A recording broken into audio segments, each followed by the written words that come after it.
चलिए बढ़ते हैं आगे, एक बार बाजार पर भी नजर डालते हैं। हम 15,700 के ऊपर कंफर्टेबली दिख भी रहे हैं। बैंक निफ्टी भी सुबह से ही आपको स्ट्रॉन्ग दिखाई दे रहा है, लेकिन क्या ये मोमेंटम बना रहेगा या सेक्टर स्पेसिफिक होने का आज एक वाइज डिसीजन कंटिन्यूड होना चाहिए? अब भी हमारे साथ कुणाल है। Kunal, good afternoon. बाजार पर तो लग रहा है, अब इंडेक्स पे तो खैर एक व्यू क्या लेना चाहिए, नॉट वेरी श्योर, लेकिन सेक्टर स्पेसिफिक आप अगर व्यू रखना चाहें तो क्या रखेंगे? अब तो रिजल्ट्स, कॉर्पोरेट अर्निंग स्टार्ट हो जाएंगे, TCS is just around the corner, लेकिन आईटी पैक में अभी भी कोई मोमेंटम नहीं दिख रहा है, मेटल इज वेरी डाउन। कैसे देख रहे हैं आप बाजार को इस वक्त? तो आई थिंक पहले तो आईटी स्टॉक्स पे मेरे अनुमान से आई थिंक ट्रेडर्स ने इतना वेट किया है, लास्ट 5 से 6 महीने इतनी करेक्शन देखी है, तो शायद दिल wait out for maybe the results to pan out.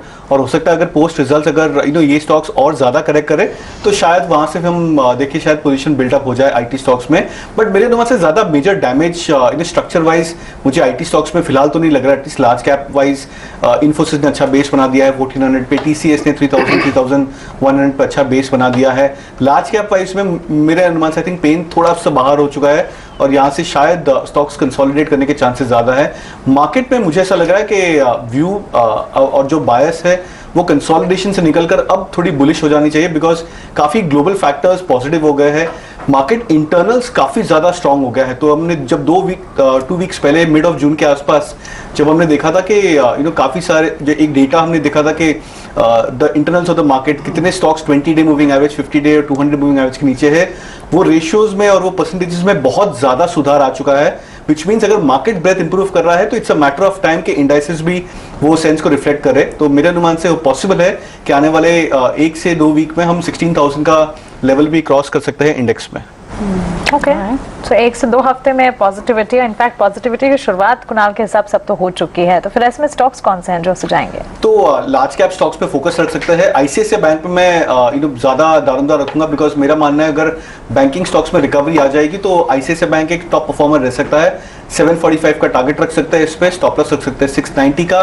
और सेकंड स्टॉक टाटा मोटर्स 405-6 के आसपास स्टॉक ट्रेड कर रहा है, 50 डे मूविंग एवरेज सपोर्ट के आसपास है। मोर इंपॉर्टेंटली आई थिंक ये स्टॉक ने अंडर परफॉर्म किया है काफी सारे auto pack, rest of the auto pack को, तो मेरे अनुमान से टाटा मोटर्स भी अच्छा पिकअप कर सकता है। 430 का टारगेट रख सकते हैं, स्टॉप लॉस 396। ये एक इंटरेस्टिंग बात है, आपने टाटा मोटर्स का जो कॉल दिया है, बाकी ऑटो स्टॉक्स के मूव में ये पार्टिसिपेट ही नहीं किया। करेक्ट, या तो ये लास्ट है, अब आपको लग रहा है कि ये मीन रिवर्जन हो सकता है। करेक्ट। चलिए देखते हैं, नूरेश को भी जोड़ते हैं अपने कॉन्वर्सेशन में। गुड आफ्टरनून नूरेश, सबसे पहले जरा निफ्टी बैंक निफ्टी पर ट्रेड बताइए। बैंक निफ्टी की आउट परफॉर्मेंस तो फ्राइडे की जारी है और निफ्टी लैकलस्टर है, कैसे ट्रेड कर रहे हैं आप? अभी यह है कि सेक्टरल रोटेशंस और बाकी सेक्टर्स में ज्यादा मोमेंटम है। इंडेक्स में क्लैरिटी जब आएगा जब मोमेंटम से 15,900 और 34,200 क्रॉस हो जाए, तब तक स्टॉक स्पेसिफिक रहना है। जैसा आज एफएमसीजी एक सेक्टर है जो टर्न अराउंड ले रहा है, जहां पे मोमेंटम भी अच्छा है। नया सेक्टर एक और आ रहा है जहां पे एक मोमेंटम आ सकता है, तो एफएमसीजी पे ज्यादा फोकस रहेगा instead of Nifty and bank Nifty. कुछ ट्रेड्स ही बताइए, स्टॉक स्पेसिफिक आपने बोला, थोड़ा एफएमसीजी की तरफ तो बताया, लेकिन कुछ खास ट्रेड जो आपके रेडर पे सबसे पहले रहेगा डाबर का 480-85 पे मल्टीपल बॉटम्स बनी है 4 बार लास्ट कुछ हफ्तों में, और अब 520 का लेवल क्रॉस हो गया, तो मल्टीपल बॉटम रिवर्सल है। यहाँ पे क्विक टारगेट होगा 540 और 540 के बाद 570 तक, स्टॉप लॉस 515। दूसरा रहेगा बाय ऑन एक्सिस बैंक, जहाँ पे एक लास्ट छोटा सा रेंज ब्रेकआउट हुआ है 645 के ऊपर, यहाँ पे क्विक टारगेट प्राइस रहेगा 675 और target 675 target, stop loss 640। Naresh, एक सवाल आपसे पूछूं मैं, ये जो मेटल्स में गिरावट जारी है, मैं 1-2 फंड से बात कर रहा था दोपहर में, जहां काफी एक्शन हो रहा था कैपिटल गुड स्टॉक्स में, एबीबी सीमेंस, जरा बताइए इन दोनों में कहां पे ट्रेड लेना चाहिए, क्योंकि फ्लोज काफी पॉजिटिव है यहाँ। तो सीमेंस बेटर बैट रहेगा लिक्विडिटी वाइज भी, और टेक्निकली उसने एक अच्छा ब्रेकआउट दिया 2500 के ऊपर। बट ये स्टॉक का टेंडेंसी ये है कि ब्रेकआउट मूव देने के बाद 2-3 दिन का पॉज आता है और फिर मूव होता है। यहाँ पे पार्शियल बाइंग होगा और फिर पॉज के बाद फिर से लेना है। एक मूव आ सकता है 2550-2600 तक, और फिर उसके बाद एक पॉज पे फिर से डिप 2500 तक आ सकता है। और ओवरऑल स्ट्रक्चरली लास्ट कम से कम 6-8 महीने से ये स्टॉक 2200 से 2500 के रेंज में, तो ओवरऑल टारगेट 2800 होता है ये स्टॉक का। बिल्कुल। तो यहाँ लार्ज कैप स्पेस पे आपको कॉल दिख रही है, एक्सिस बैंक जैसे स्टॉक्स, यहाँ पे बैंक्स के आउट परफॉर्मेंस तो जारी रहेगी, ये क्लियरली दिख रहा है। और साथ ही सेक्टर स्पेसिफिक कॉल्स, अगर कैपिटल गुड स्पेस की बात करें तो सीमेंट्स यहाँ पर जरूर नजर रखनी चाहिए। नरेश की ये कुछ बेट्स रहेंगी। चलिए, हमारे साथ हमारे टेक्निकल एनालिस्ट भी जुड़ गए, दो और पैनल पे जुड़ गए हैं। राजेश पालविया है हमारे साथ। Rajesh, good afternoon. और साथ ही सुदीप शाह भी हैं हमारे साथ। Rajesh, good afternoon. इस वक्त आप मार्केट्स पे क्या व्यू बना रहे हैं? 15,700 के ऊपर है बाजार, कहाँ बड़ा सपोर्ट देख रहे हैं आप? और क्योंकि निफ्टी की वाकई मूवमेंट एक रेंज, बहुत नैरो रेंज में ट्रेड कर रहा है सुबह से लेकर अब तक का कारोबार देखें, लेकिन बैंकिंग स्टॉक्स पर क्या ज्यादा बुलिश होना बेहतर होगा? आपकी क्या राय है इस वक्त इंडेक्स पर?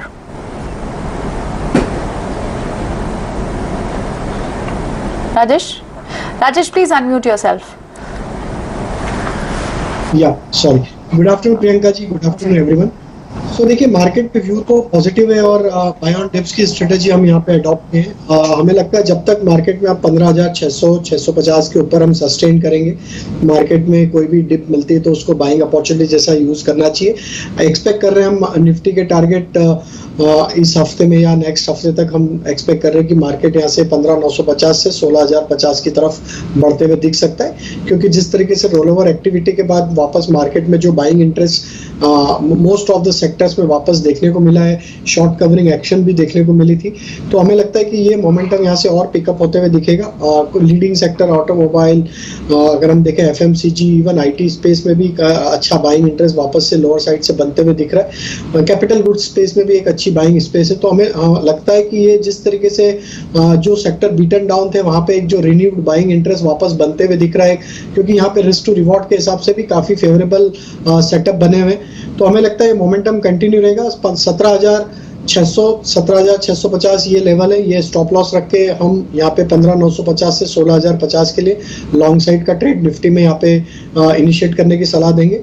बैंक निफ्टी में भी स्पेशली देखें तो सेटअप यहाँ पे भी पॉजिटिव है। जब तक हम 33,200 के ऊपर सस्टेन करेंगे तो there is a high probability कि बैंक निफ्टी एक बार यहाँ से 34,000 से 34,200 की तरफ भी बढ़ता हुआ दिखेगा। हालांकि अब हम 33,200 से काफी ऊपर ट्रेड कर रहे हैं, तो अब यहाँ पे रिवाइज जो स्टॉप लॉस है वो हमारा करीब 33,450 के आसपास है और अपसाइड के टारगेट 34,200 तक हम मान के चल रहे हैं।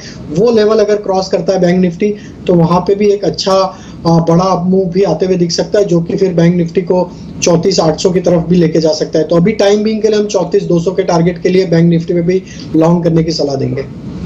राइट, आपको कुछ स्टॉक्स दिखाता हूं मैं। देखिए, जो न्यूज आपके स्क्रीन के ऊपर फ्लैश हो रही है कि मलेशिया में पाम तेल 10% तक रुका है, वो ये आज का भाव है। ओवर द वीकेंड शुरू हो गया था decline. Prataap snacks, Britannia, Bector foods, जहां पर भी एडिबल ऑयल यूज होता है, जब उसके प्राइसेस नीचे आ रहे हैं तो वही बात हो गई जिसकी वजह से हम आपको बता रहे थे एबीबी और सीमेंस चल रहे हैं। मेटल प्राइसेस नीचे आ रहे हैं, एग्री इनपुट्स और कमोडिटीज के प्राइसेस नीचे आ रहे हैं, तो आपको Bector foods, Britannia, Pratap snacks जैसे स्टॉक्स ऊपर तेजी में चले आ रहे हैं। और हम चलाएंगे भी, क्योंकि मलेशिया ने, आपको याद होगा, एक्सपोर्ट के ऊपर रोक लगा दी थी और जैसे ही उन्होंने एक्सपोर्ट की रोक को हटाया है, अब वहां पे प्राइसेस गिरने लगे और नॉर्मलाइज हो रही है, होना ही था। पर इस बीच एक बार गोदरेज एग्रोवेट को देख लेते हैं। रिमेंबर जब ये लास्ट टाइम भी न्यूज आई थी तो जो होम ग्रोन प्रोडक्ट्स हैं जो बनाती हैं कंपनियां, उनके स्टॉक में इफेक्ट आया था। गोदरेज एग्रोवेट, उसको एक बार चला के यहाँ देखते हैं कि वहां कोई ट्रेड बनता है या नहीं बनता, क्योंकि उस टाइम पे भी गोदरेज एग्रोवेट ने अच्छा रिएक्ट किया और ट्रेडिंग के मौके तो खूब मिले।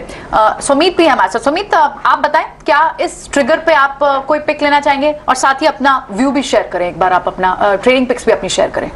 सुदीप जी नमस्कार। जी नमस्कार। हमें लग रहा है कि मार्केट अभी एक पहले निफ्टी की बात करते हैं कि निफ्टी में हम देख रहे हैं कि पिछले 2-3 दिन से हर एक दिन जब मार्केट नेगेटिव ओपन हुआ है, पहले 1-1.5 घंटे नेगेटिविटी के बाद इमीडिएट लोअर लेवल से एक सपोर्ट जोन से रिबाउंड आता है और रोज नए नए सेक्टर्स में हमें दिख रहा है फ्रेश बाइंग। जैसे आज एफएमसीजी है, कैपिटल गुड्स है, बैंकिंग में भी निचले स्तरों से हमें बाइंग दिख रही है। तो और ये तब हो रहा है जब रिलायंस, ऑलरेडी पिछले कुछ दिनों में हमने देखा है रिलायंस में थोड़ा मंदी का माहौल है। तो एक सेक्टर, एक मार्केट लीडर जब एक डाउन साइड में है और बाकी के सेक्टर्स में हमें थोड़ी बहुत जो बाइंग दिख रही है, जो एक फ्रेश बाइंग दिख रही है आईसीआईसीआई बैंक, एचयूएल, ये सारे स्टॉक्स में। तो यहाँ पे लग रहा है कि एक इंप्रूवमेंट दिख रहा है मार्केट सेंटीमेंट में, ब्रॉड बेस्ड बाइंग नजर आ रही है। और इसी के चलते हमें लग रहा है कि 15,600 15,650 का एक निफ्टी का एक बहुत अहम सपोर्ट बनता जा रहा है। 15,600 और 15,700 में पुट राइटिंग भी बहुत ज्यादा स्ट्रांग हो रही है। तो जब तक इंडेक्स ये लेवल के ऊपर सस्टेन करेगा तब तक एक ऊपर की तरफ 16,000 16,100 का एक मूव हमें निफ्टी में नजर आ सकता है। और प्रोबेबली हमें ये मूव एक्सटेंड होता हुआ भी दिखेगा, पर फिलहाल हम one level at a time लेके हमें ट्रेड करना चाहिए। तो 15,600 के सपोर्ट के साथ हमें 16,000 16,100 का पहला टारगेट दिख रहा है। एंड बैंक निफ्टी में भी हम अगर देखें तो क्रूड प्राइसेस हम देख रहे हैं पिछले कुछ दिनों में थोड़ा कूल ऑफ आ रहा है, और यूएस 10 ईयर बॉन्ड यील्ड भी 3% के नीचे ट्रेड करते हुए दिख रही है। तो यहाँ पे जब एक बैंकिंग में निचले स्तरों से थोड़ा रिवैम्प दिख रहा है, आईसीआईसीआई बैंक है, एक्सिस बैंक है, इंडसइंड बैंक है, एचडीएफसी बैंक है, चारों बैंक्स में अच्छा निचले स्तरों से हमें बाइंग दिख रहा है। तो 33,400 33,433 के एक सपोर्ट के साथ हम 34,200 34,300 के टारगेट लेके बैंक निफ्टी में चल सकते हैं। एंड आपका सवाल था गोदरेज एग्रोवेट पे। जी, गोदरेज एग्रोवेट अगर हम देखें तो पिछले कुछ दिनों से ये स्टॉक में बहुत ज्यादा कुछ मूवमेंट नहीं नजर आ रही है, और नेगेटिव कंसोलिडेशन के साथ 550 से 490 के बीच में ट्रेड कर रहा है। पर ये 515 इसका एक इंपॉर्टेंट रेजिस्टेंस लेवल है। अगर हम बहुत छोटे टाइम फ्रेम का चार्ट अगर एनालाइज करें तो 513 515 का एक इंपॉर्टेंट रेजिस्टेंस है। ये लेवल के ऊपर अगर स्टॉक ट्रेड करता है तो 535 540 जो इसका एक रेंज का जो अपसाइड है, वहां हमें ये स्टॉक वहां तक ट्रेड करता हुआ दिखता है 515 के ऊपर। एंड स्टॉप लॉस होगा 495। रुचित, ये सुदीप एक बार ये जो तेल की कंपनियों, तेल का जो यूज करती है ना companies, Pratap snacks, Britannia, vector foods, HUL, Godrej consumer, अपने डिफरेंट प्रोडक्ट्स में जो तेल यूज करती हैं, उनकी कंपनी के स्टॉक्स में अच्छी तेजी आ रही है। वहां पे कहां स्ट्रॉन्ग ट्रेड बन रहा है? एचयूएल हमें लग रहा है कि सबसे बढ़िया बेट हो सकता है यहाँ पे, क्योंकि पिछले 2-3 दिनों से हमें एचयूएल में एक अच्छी बाइंग दिख रही है निचले स्तरों से, और ये 2300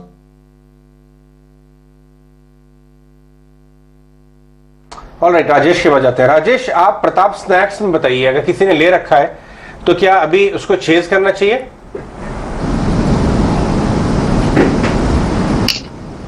जी अजय जी, तो जिस तरीके से मोमेंटम बना है, अभी हमने देखा पिछले कुछ मिनटों में जिस तरीके से तेजी बनी है प्रताप स्नैक्स के सेटअप को देखें तो यहाँ पे इमीडिएट जो हर्डल है हमें लगता है वो है करीब 700 से 715 की रेंज में।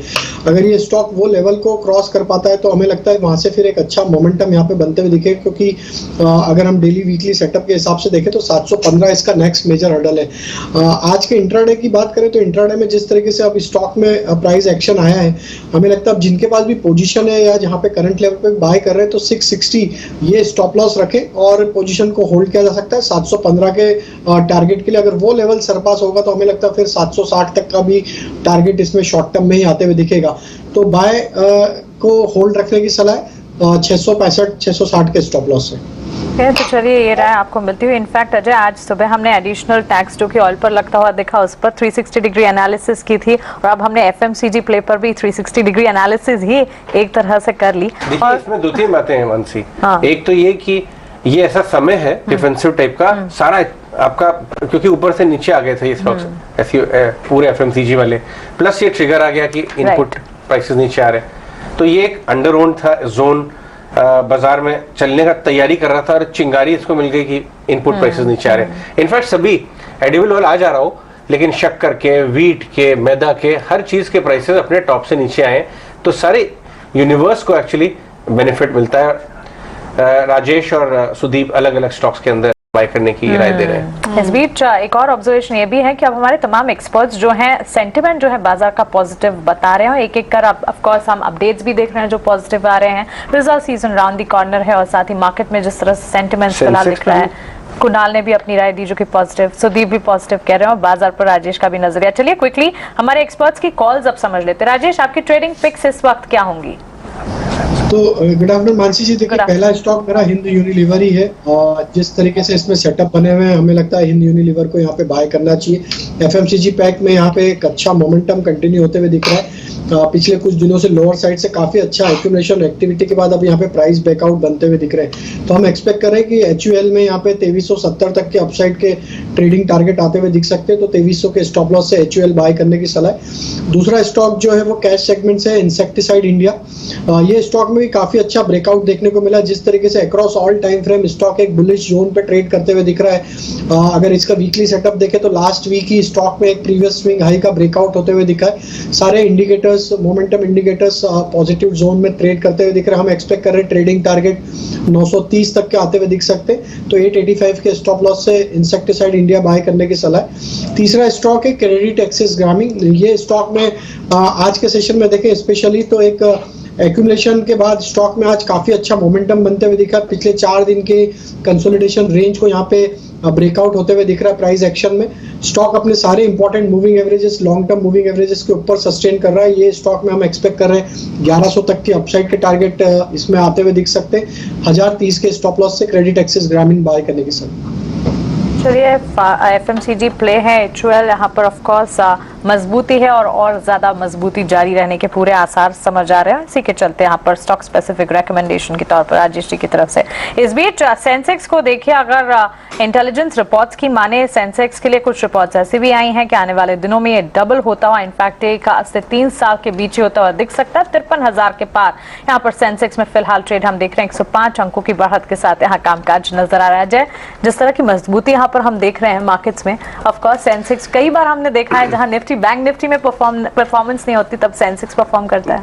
नहीं, मैंने ये रिपोर्ट देखी नहीं, माफ कीजिएगा। हाँ। लेकिन 53,000 के ऊपर अभी फिलहाल आ गया है। मैंने तो आगे भी देखा है, बट देखने की बात यह है कि सेंसेक्स जो है वो सबसे पुराना इंडेक्स है और बहुत जाना माना इंडेक्स है और ग्लोबल इन्वेस्टर्स काफी इसको क्लोजली फॉलो करते हैं। और ये कहीं ना कहीं जो आप नंबर बोल रही है ना कि 3 साल में डबल, 3 साल थोड़ा जल्दी हो गया हमारे व्यूअर्स, लेकिन अगर अर्निंग्स अगर इस तरह से चलेंगी, अगर अर्निंग्स इंडेक्स कंपोनेंट की 3-4 साल में डबल हो सकती हैं, तो केस बनता है, क्यों नहीं बनता है? क्योंकि अर्निंग्स को सेंसेक्स आफ्टर ऑल फॉलो करता हुआ नजर आएगा। श्रीकांत आ गए हमारे साथ। श्रीकांत, इंडेक्स पे व्यू लेने से पहले, अब क्योंकि मानसी जी के मुंह से निकल ही गया कि इंडेक्स 3 साल में डबल हो जाएगा, सेंसेक्स की बात हो रही है।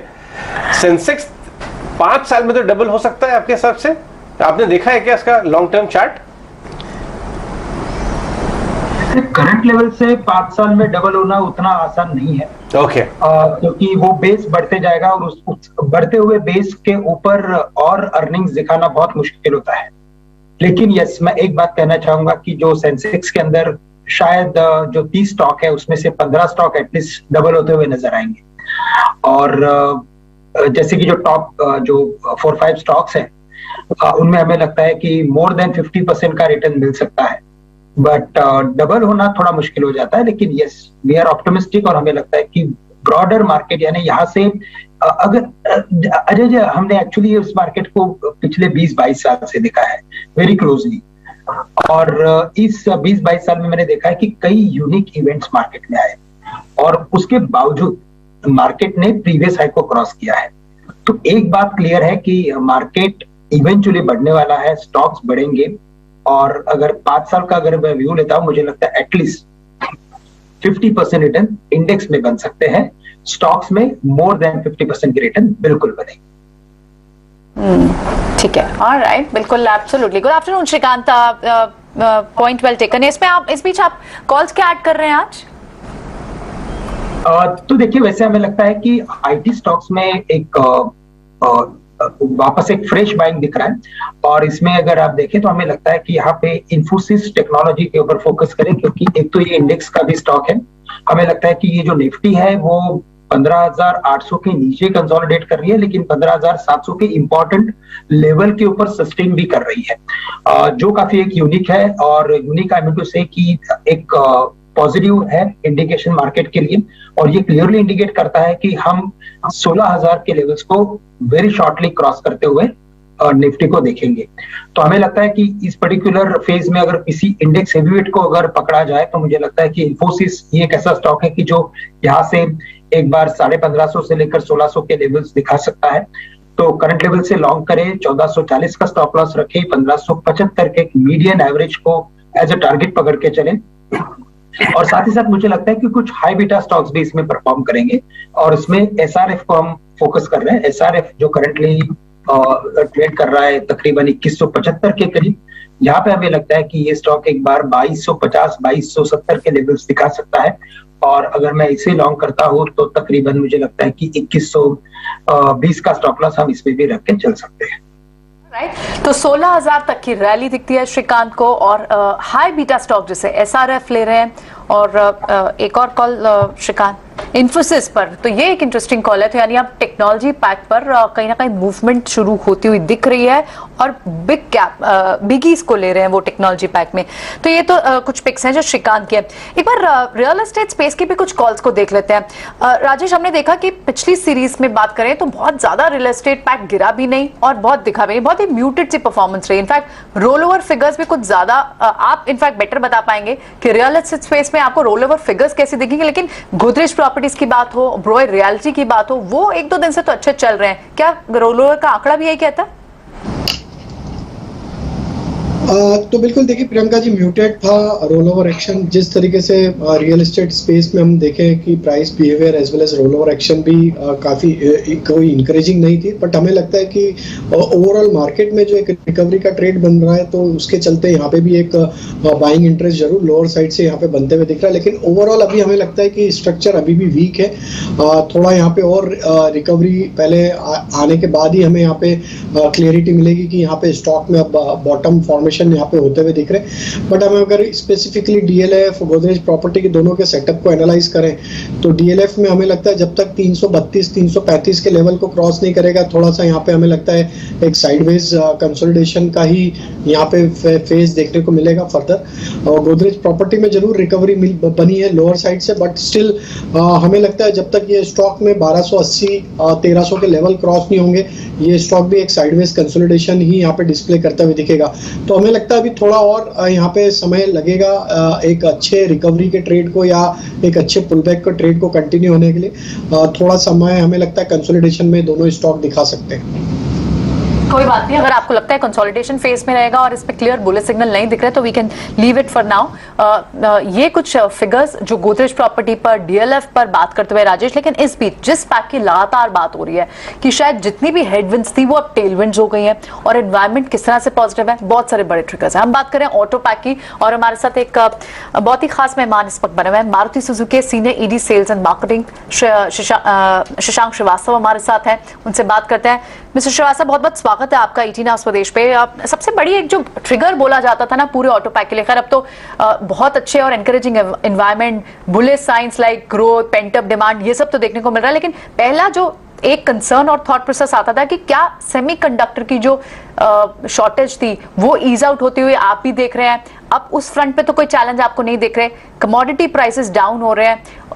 आप एज अ कमोडिटी कंज्यूमर इसको कितना हद तक ये कितना हद तक फैक्टर इन कर पाया है, मार्जिन्स के लिए कितना अच्छा रहेगा, ये दो फ्रंट पे अगर आप अपना आंसर हमें दे पाए तो। जी देखिए, सेमीकंडक्टर का जहां तक इशू का ताल्लुक है वो लगातार उसमें इम्प्रूवमेंट है, इसमें कोई शक नहीं है। अगर आप पिछले साल से कंपेयर करें, सबसे कम प्रोडक्शन हमारा सितंबर में 40% प्लान का था, जो अक्टूबर में बढ़ के 60% हुआ, नवंबर में 85%, दिसंबर में 90%, जैन फेब में 92%, मार्च अप्रैल मई जून में ये 95% तक पहुंच गया। तो लगातार इसमें इम्प्रूवमेंट हो रहा है, और ये आपको नंबर्स में भी रिफ्लेक्टेड दिख रहा है, सिर्फ मारुति सुजुकी नहीं, इंडस्ट्री के लिए भी। और अभी लेकिन 100% ये पूरी तरह जो है वो नॉर्मल नहीं हुआ है। आगे कब ये 100% नॉर्मल होगा ये कहना इस समय मुश्किल है, क्योंकि हमें सेमीकंडक्टर की जो अवेलेबिलिटी की विजिबिलिटी है वो आगे की बहुत वक्त की नहीं है। इसलिए इतना मैं कह सकता हूं जरूर कि इम्प्रूवमेंट हो रहा है, और प्रोडक्शन में इसका जो इजाफा हुआ है वो आपको देखने को मिल रहा है। तभी इंडस्ट्री के अगर नंबर की बात करें, जून में इंडस्ट्री 9,09,000 गाड़ी पैसेंजर व्हीकल की थी, और Q4 ऑफ लास्ट ईयर में ये 9,22,000 थी। तो अच्छी प्रोग्रेस है, और हमें उम्मीद है कि सेमीकंडक्टर की जो इशू है उसमें और भी आगे प्रोग्रेस होगी। बिल्कुल शशांक, ऑटोमोबाइल स्पेस के लिए सबसे अच्छी बात यह है कि जो कंसर्न्स थे वो धीरे धीरे अब ईज आउट होते हुए दिख रहे हैं, चाहे फिर वो चिप शॉर्टेज का कंसर्न हो, सप्लाई कंसर्न्स हो, और साथ ही अभी भी रिसेंटली हमने ऑटोमोबाइल सेल्स के नंबर्स भी देखे जो काफी अट्रैक्टिव नजर आए थे। आपके कारोबार की पर्टिकुलरली अगर बात करें, सप्लाई चेन से जो प्रॉब्लम्स थी वो सुलझती हुई नजर आ रही है, क्या अब एक तरह से ट्रेंड न्यू लॉन्चेस की तरफ बढ़ता हुआ आप देख रहे हैं? नहीं, देखिए वो सारे जो पूरा जो कार इंडस्ट्री का जो निजाम है उसमें सभी चीजें अहम है।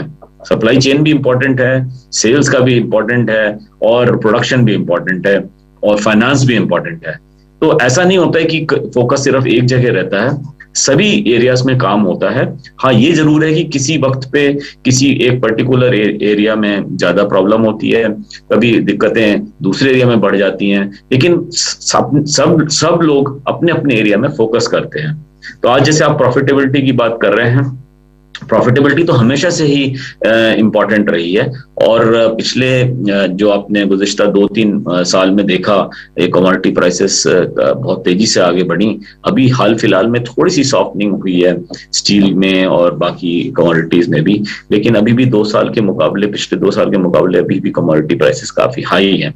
तो वो एरिया पे अलग फोकस हो ही रहा है। जहां तक लॉन्चेस का सवाल है, लॉन्च का प्लान जो है वो काफी पहले बनता है, वो ये टेम्पररी अप एंड डाउन से उतना फर्क नहीं पड़ता है, और इसीलिए आपने देखा होगा कि हमारा जो लॉन्च प्लान है वो भी बहुत स्ट्रांग है।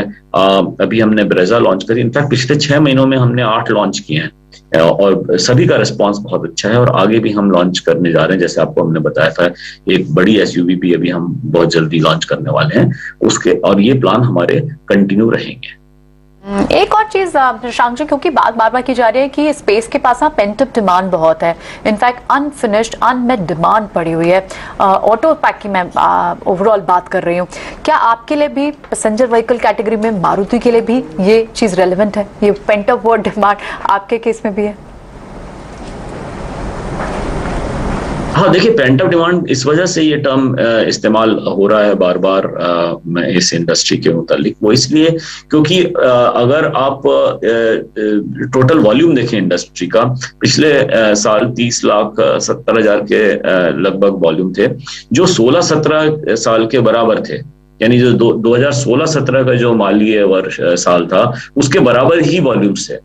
तो जब एक ग्रोथ इंडस्ट्री है, ग्रोथ इकोनॉमी है, जैसे हमारे हिंदुस्तान की इकोनॉमी ग्रोथ पाथ पे है, तो ये जरूर उम्मीद लगाई जाती है कि ऑटो इंडस्ट्री की ग्रोथ भी होगी, बिकॉज ऑटो इंडस्ट्री की ग्रोथ और माशी ग्रोथ जो है उसमें काफी क्लोज कोरिलेशन है। इसलिए अगर वो ग्रोथ पूरी तरह से नहीं हो पाई है तो जरूर कहीं ना कहीं एक पेंट अप डिमांड बनती है। और अगर कोविड के, खासतौर कोविड के दिनों में हमने देखा कि काफी लोगों ने पर्सनल मोबिलिटी की तरफ शिफ्ट किया, away from public transport and from shared mobility, तो यही वजह है कि ये पेंट अप डिमांड का जिक्र हो रहा है, और वो हमें देखने को मिल रही है। अब वो क्या एक्सटेंड तक होता है ये हमें जब पता चलेगा, जब प्रोडक्शन नॉर्मल हो जाएगा, और तब हमें एग्जैक्ट एस्टिमेट मिल जाएगा कि एक्चुअल डिमांड पैटर्न क्या है। Right, all right Shashank ji, बहुत बहुत शुक्रिया आज हमसे बात करने के लिए और इतनी अच्छी कमेंट्री देने के लिए। आपका स्टॉक भी देखिए, आपकी बातें सुन के रिकवर कर रहा है, डेज हाई की तरफ जा रहा है, वो देखिए। इनफैक्ट यही नहीं, मारुति भी मेटल्स स्टॉक्स का बहुत बड़ा यूजर है, इसलिए 8500 के आसपास आ गया है। जिस तरह मेटल तो ये मारुति तो 67-6800 से 8500 की तरफ लगातार पहुंचा है, क्योंकि एक तो खुद ही बता रहे हैं कि चिप शॉर्टेज सुधर गई और मेटल स्टॉक्स नीचे आ गए, तो मेटल के प्राइसेस नीचे आने से इनको फर्क पड़ता है। बट और आज देख भी रहे हैं आप, मेटल बहुत जबरदस्त तरीके से गिरा हुआ है। आपको एक जेफरीज की रिपोर्ट सुबह बताते हैं, उन्होंने बताया था कि क्यों मेटल स्टॉक्स में अभी भी डाउनवर्ड बायस है, इनसे दूर रहें। टाटा स्टील लेके आइए, JSW स्टील लेके आइए, वेदांता लेके आइए, और आपका हिंडाल्को लेके आइए। सब में उन्होंने बोला है कि अभी जल्दबाजी मत करिए कूदने की। टाटा स्टील भी 30% डाउन है टॉप से 6 महीने में। अब वापस जाते हैं और हम बात करते हैं इनके यूजर इंडस्ट्रीज की। ABB और सीमेंस, L&T भी लेके आई है। इनफैक्ट राजेश, आपने सीमेंस के बारे में बात की थी अभी LNT पे क्या लेवल बन रहा है? LNT और ABB दोनों 2400 के आसपास आ गए, 40 रुपए दूर रह गया है। यहाँ LNT भी डेज हाई की तरफ आने की कोशिश कर रहा है, यहाँ पे ट्रेड बन रहा है क्या? बिल्कुल, देखिए अजय जी, यहाँ पे भी एक अच्छा रिकवरी बनते हुए दिख रहा है स्टॉक में। जो पिछले दिनों में रिकवरी बनी है वो अब स्टॉक 20 डे मूविंग एवरेज के ऊपर सस्टेन करते हुए दिख रहा है। हमें लगता है LNT में जो सेटअप बने उसके हिसाब से 1620 1630 यहाँ से इमीडिएट टारगेट आते हुए दिख सकते हैं। तो करंट लेवल से बाय किया जा सकता है, 1545 का स्टॉप लॉस रखें 1630 तक के टारगेट के लिए। साथ में अगर हम ABB को भी एनालाइज करें तो ABB में भी जिस तरीके के सेटअप बने हैं डेली सेटअप के हिसाब से स्टॉक में एक डाउन स्लोपिंग ट्रेंड लाइन का ब्रेकआउट होते हुए दिख रहा है। स्टॉक अपने across all long term moving averages के ऊपर सस्टेन करते हुए दिख रहा है। और पिछले दिनों में देखें तो स्टॉक में एक नैरो रेंज में कंसोलिडेशन था, आज की प्राइस एक्शन वो प्राइस का ब्रेकआउट करते हुए दिख रही है। हमें लगता है अब स्टॉक अब यहाँ से 2300 2320 के ऊपर सस्टेन रहेगा तो स्टॉक में 2450 तक की भी अपसाइड यहाँ पे आते हुए दिख सकती है। तो ABB को भी यहाँ पे बाय एंड होल्ड रखने की सलाह है। 2320 का स्टॉप लॉस रखेंगे 2450 तक के अपसाइड के टारगेट के लिए। मानसी, अभी हम लोग साबुन की बात कर रहे थे। इमामी लिमिटेड, इमामी आपका लगता है पसंदीदा है, पता नहीं कौन सा यूज करती है? पॉन्ड्स यूज करती है? डव यूज करती है। Okay, Dove. मैं आपको बता दूं कि ये देखिए डेज हाई की तरफ इमामी जा रहा है। HUL 25% इनका जो पाम ऑयल है ना उनके रॉ मटेरियल का है, क्योंकि साबुन का बहुत बड़ा कारोबार है। नेस्ले का तो मामूली है 10%। गोदरेज कंज्यूमर अगेन साबुन बनाने वाली बड़ी कंपनी है और 20% उनका पाम ऑयल आता है, रॉ मटेरियल का 20% पाम ऑयल से आता है, इसलिए डेज हाई की तरफ। ब्रिटानिया का कम है 15%, वो भी अच्छा चल रहा है। 100 रुपये चला हुआ है आज ब्रिटानिया, और राजेश ने ऑलरेडी उसके बारे में बात की थी। राजेश, आपने HUL का क्या टारगेट दिया था, एक बार बताइए वापस। देखिए अजय जी, नेस्ले अपने फ्राइडे को आपके साथ जुड़े थे जब 1800 18100 18200 के टारगेट दिए थे, तो वो भी ऑलमोस्ट टारगेट के नजदीक ही ट्रेड कर रहा है। सेम ही सेगमेंट में HUL आज हमने बाय रिकमेंडेशन दिया, इसमें हम टारगेट एक्सपेक्ट कर रहे हैं, करीब ट्रेडिंग के टारगेट हम एक्सपेक्ट कर रहे हैं 2370 तक के। ऑलराइट, ठीक है, एब्सोल्युटली। तो HUL पे तो खैर एक कॉल यहाँ दी है राजेश जी ने। इसके अलावा दूसरे स्टॉक्स भी देख लेते हैं जहां पर आपको अच्छी मूव दिख रही है। केमिकल एंड फर्टिलाइजर स्पेस, वहां पर क्या व्यू रहेगा सुमीत आपका? वहां पर कोई फ्रेश एंट्री अगर लेना चाहे, क्योंकि हम देख रहे हैं 2-3 दिन से फिर से आपको रिन्यूड इंटरेस्ट तो दिख रहा है इस पूरे स्पेस में। यहाँ पर इस स्पेस में क्या पसंद आता है आपको? NFL के स्पेशली रिकॉर्ड सेल्स अनाउंसमेंट होने के बाद तो इस पूरे स्पेस में आज सुबह भी आप अच्छा खासा रब ऑफ इफेक्ट देख रहे हैं। अगर फ्रेश एंट्री किसी ने लेनी हो इस स्पेस में, कौन सा स्टॉक ले सकते हैं सुमीत? जी हाँ, अगर फ्रेश एंट्री अगर लेनी है तो केमिकल स्पेस में अगर देखिए तो फर्टिलाइजर केमिकल UPL में एक पिछले 2-3 दिनों से एक अच्छा रिबाउंड मूव नजर आ रहा है। तो UPL हम अब देखेंगे तो पिछले बहुत दिनों से करेक्शन ऑलरेडी 780 से 620 610 के निचले स्तरों तक करेक्ट हो चुका है, और अब एक बेस फॉर्मेशन हो रहा है 630 से 650 के बीच में।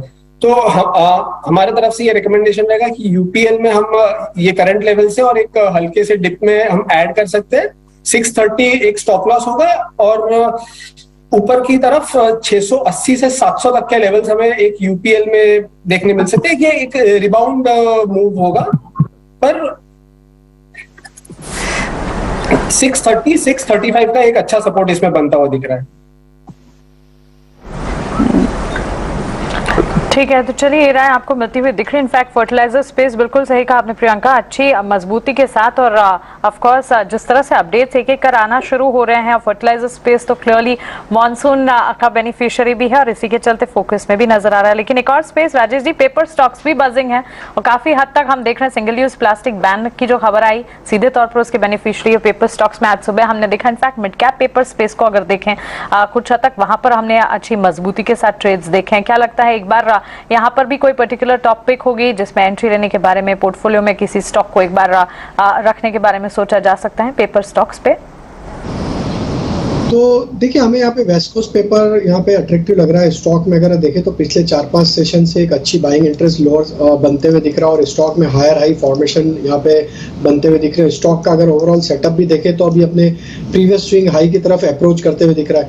हमें लगता है इसके जो सेटअप बने इसमें अगर स्टॉक में 360 के लेवल को ये स्टॉक क्रॉस करने में कामयाब होगा तो फिर स्टॉक में 400 रुपए तक की भी अपसाइड शॉर्ट टर्म में आते हुए दिख सकती है। तो वेस्ट कोस्ट पेपर को यहाँ पे फोकस में रखा जा सकता है। स्टॉप लॉस रखें यहाँ पे करीब 340 का।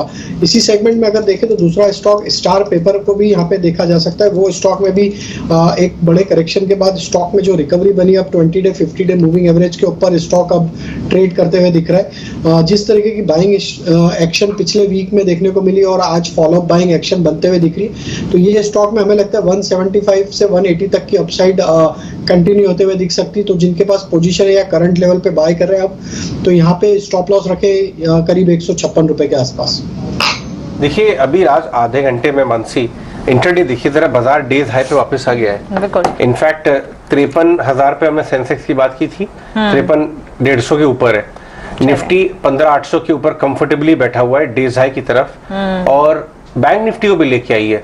बैंक निफ्टी एक्चुअली आज इसलिए भी तेज है क्योंकि आज फिर हमने 6 से 7 बेसिस पॉइंट की कमी देखी यील्ड्स में। 30 से 35 बेसिस पॉइंट यील्ड्स नीचे आ गई हैं लास्ट एक महीने के अंदर और इंडिया विक्स आपको डेज लो के ऊपर नजर आ रहा है। कहीं ना कहीं जिस हिसाब से शुगर प्राइस नीचे आ रहे हैं, एडिबल ऑयल प्राइस नीचे आ रहे हैं, क्रूड छोड़ के बाकी सारी एग्री कमोडिटीज अपने टॉप से 25% नीचे है, ये बाजार को कहीं ना कहीं सेंस दे रहा है कि भाई इन्फ्लेशन कहीं पॉइंट आउट कर रहा है कि इन्फ्लेशन आगे चलते हुए कहीं ना कहीं पीक आउट होगा। ये देखिए एशियन पेंट जो quality of stocks days high पे आए हैं वो ये बता रहे हैं कि अब मैं इंडेक्स गेनर्स की बात करता हूं। आज रिलायंस का कोई पार्टिसिपेशन नहीं है बाजार में, उसके बावजूद आपको HUL, banks, ITC, select banks और कंज्यूमर स्टॉक्स मिला के इंडेक्स को खींच के ले जा रहे हैं। और हमने सुबह बात भी की थी इस बारे में, अगर आपको याद हो 8 से 9 में, कि आज अगर बैंक्स और कंज्यूमर स्टॉक एक्टिव हो गए तो रिलायंस की जरूरत नहीं है, उनको जरूरत नहीं पड़ेगी। ये हमने देखा है। श्रीकांत देखिए बिना रिलायंस के कंज्यूमर और बैंक्स मार्केट को डेज हाई की तरफ ले जा रहे हैं। इनफैक्ट जो हमने पिछले हफ्ते या 1-1.5 महीने से जो हमने एक मोमेंटम देखा था रिलायंस में, उसका जो एक क्लियर इफेक्ट था वो क्रूड का ही था। क्रूड के दावों में हमने अच्छी खासी तेजी देखी थी, 105 से लेकर 120 के करीब क्रूड गया था। तो MRPL, चेन्नई पेट्रो, उन सभी में हमने तेजी देखी, रिलायंस में तेजी देखी, लेकिन उस वक्त इनपुट कॉस्ट बढ़ने की वजह से ये सभी स्टॉक्स नीचे थे। अभी FMCG स्टॉक्स में ये रिवर्स ट्रेंड हो चुका है, क्रूड थोड़ा नीचे आ चुका है, एक्सपेक्टेशन है कि थोड़ा और नीचे आ सकता है क्रूड, और इसी वजह से रिलायंस नीचे है। थोड़ा टैक्स वैक्स का भी न्यूज आ गया है, लेकिन ओवरऑल हमें लगता है कि क्रूड में एक ओवरऑल एक्सपेक्टेशन है कि थोड़ा और करेक्ट हो सकता है 104-103 के करीब, और इसी वजह से FMCG स्टॉक्स बढ़ते जा रहे हैं। साथ ही साथ जैसे अभी आपने थोड़ी देर पहले बात की कि पाम ऑयल या तो और जितनी भी कमोडिटीज है उन सभी में एक अच्छी गिरावट आई है। तो इसी वजह से हमें लगता है कि ओवरऑल FMCG स्पेस में एक अच्छा वैल्यू बाइंग आ रहा है, प्लस वो डिफेंसिव भी है। हमें फेड के मीटिंग को भी फेस करना है करंट मंथ में। ब्रॉडली हमें लगता है कि जैसे आपने बताया हिंदुस्तान लीवर नो डाउट काफी एक स्ट्रॉन्ग पिक है to buy and hold, but साथ ही साथ हमें लगता है कि जुबिलेंट फूड यहाँ पे भी फोकस करना चाहिए। ये भी स्टॉक हमें लगता है कि 540 से एक बार 600 या 650 के लेवल्स दिखा सकता है। करंट लेवल से अगर मैं खरीदता हूं तो मुझे स्टॉप लॉस रखना पड़ेगा 520 के करीब का। ऑलराइट, तो इसको एक इस तरह से भी तो देख सकते हैं ना श्रीकांत की, ठीक है आज रिलायंस के बिना बाजार फिर भी ऊपर है तो रिलायंस नीचे भी तो नहीं खींच रहा है। रिलायंस पर आज क्या व्यू बनाएंगे आप वहां किस तरह की, क्योंकि अगर यहां से स्टेबल हो रहा है रिलायंस तो क्या उम्मीद की जाए कि शायद जो ये 8-9% की जो एक डेंट आया था शुक्रवार को वो अब रिवॉर्ड भी कर देगा जिन लोगों ने उस दिन प्लस किया होगा। क्या किस तरह की पोजीशन आप रिलायंस पे देख रहे हैं इस वक्त? कौन सा स्ट्राइक पे एक्शन ज्यादा दिख रहा है? बिल्कुल, तो देखिए अगर रिलायंस की अगर बात करें तो रिलायंस ने एक इंपॉर्टेंट लेवल्स को यानी कि 2500 के लेवल्स को काफी डिसेसिवली ब्रेक किया है, और उसके बाद के जो इंपॉर्टेंट लेवल्स बन के अगर आ रहे हैं वो आ रहे हैं तकरीबन 2300 से लेकर 2200 के रेंज के करीब के, और 2300 के करीब आने के बाद हमने एक आज रिबाउंड देखा है। लेकिन इवेंचुअली अगर आप देखें तो 2300 के जो पुट ऑप्शन है वहां पे अनवाइंडिंग बन रही है। ये क्लियरली इंडिकेट कर रहा है कि शायद 2300 के लेवल से तोड़ेगा और एक बार 2200 या 2250 के लेवल्स भी दिखा सकता है। हमें लगता है कि इसने 2200 के लेवल्स के करीब पास्ट में कई बार अच्छा परफॉर्मेंस दिखाया है, रिवर्सल दिखाया है।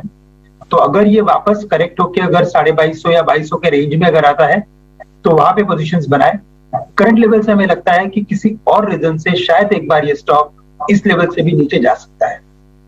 आईटीसी, एफएमसीजी, बैंकिंग जैसे स्पेस है जो बाजार को संभाल रहे हैं, लेकिन ऐसे में अगर आज रिलायंस का भी साथ मिला होता तो तस्वीर कुछ और ही होती, यहाँ पर और ज्यादा तेजी नजर आती। लेकिन चलिए आगे बढ़ते हैं और संजीव जी के बेहतरीन शेयर्स अब जानने का वक्त हो गया है।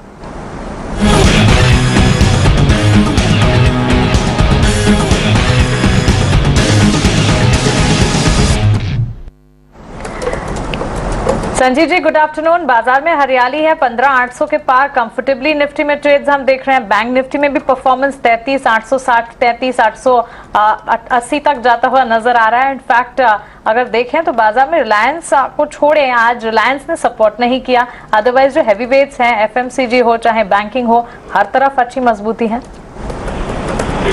बिल्कुल मानसी जी, तो सुबह ही आपको कहा था जब आप बोल रहे थे कि बहुत मंदी है, आप नहीं माने, बाजार दिखा रहा था। अगर पाम ऑयल प्राइसेस घट रहे हैं, एल्यूमिनियम मेटल घट रहे हैं और तेल का भाव घट रहा है तो इंडिया में क्यों नहीं तेजी आएगी। ऑटोज विल रन, आईटी में जो एट्रिशन है वो कम हो जाएगा, इन्फ्लेशन विल फॉल और शेयर मार्केट जाएगी 16,800। तो कल और परसों 16,000 की गाड़ी कर लो आप, 16,000 की। इस कारण से सुबह के आपको एचडीएफसी फर्स्ट, स्टेट बैंक चाहिए, आपको बैंक ऑफ बड़ौदा भी किया था, वो देखिए कहा है। और आज अब दो पिक्स हैं, आप कहें तो मैं शुरू करूं तो परफॉर्मिंग स्टॉक्स हैं। जी बिल्कुल बताएं। सबसे पहले लीजिए SRF. Shriram fibre will be the biggest beneficiary of again this China small lockdown and speciality fibres are doing brilliantly. साथ में इनपुट घटने से इनके मार्जिन बढ़ेंगे। 2165 में लीजिए, 2120 का स्टॉप लॉस, 2300 का टारगेट, 2275 इसमें आ सकता है। और दूसरा बाय टाटा मोटर। मुझे लगता है कि आप लोग बात समझ ही नहीं रहे कि Nexon is selling the highest ever in just like what Tesla is doing abroad. तो मुझे लगता है कोई दो राय नहीं, the EP Harbinger is going to be Tata Motor. CV sales are booming और अब उनका जो यूरोपियन बिजनेस है because of the Slovakia unit will do brilliantly. 406 और 8 के बीच में लीजिए, 395 का स्टॉप लॉस, 428 से 30 का टारगेट। बढ़िया संजीव जी, ये बात तो सही है, आपने ये इंडिकेट किया था काफी डिफिकल्ट इन्वायरमेंट में भी, और हम 15,800 के बहुत कंफर्टेबली बियॉन्ड चले गए। इनफैक्ट सेंसेक्स 53,200 पे नॉक कर रहा है, और ये इन्फ्लेशन रिलेटेड सारी एग्री कमोडिटी नीचे आ रही है। आपका फेवरेट गोदरेज कंज्यूमर भी बहुत अच्छा कर रहा है। और कुछ कमोडिटी यूजर स्टॉक्स पे राय है क्या? ऑटो आपने बात की, ऑटो एक अच्छे अप ट्रेंड में। कैपिटल गुड्स पे क्या राय है? वो भी काफी बड़े कमोडिटी यूजर्स हैं। देखिए अजय जी, जब L&T आप ले लीजिए, HDFC ले लीजिए, कोटक ले लीजिए या कोई दिग्गज ले लीजिए, मैंने आपको कोई दो बहुत बढ़िया नाम दिए, लेकिन अजय जी समझिए 15,800 कुछ लेवल नहीं है, अभी तो 1000 पॉइंट की तेजी है। Simply because if inflation fall, banks lending moves up, और जो आईटी पे जो बेल वेदर था it was there because of attrition and higher wages, वो सब वैनिश हो जाएगा। तो मेरे को लगता है globally there will be a big rally और India is going to outperform. तो मुझे कोई दो राय नहीं कि July will be a brilliant month, और 17,000 आया ही आया, 16,800 और 17,000। तो आपको मैं पहले भी कह चुका हूं, मुझे कोई दो इसमें कोई वो नहीं है, आप अपना चूज करिए। And this is very good that the balance of Reliance is being neutralised. So Godrej consumer, Indostar lever, Pidilite, that whole basket.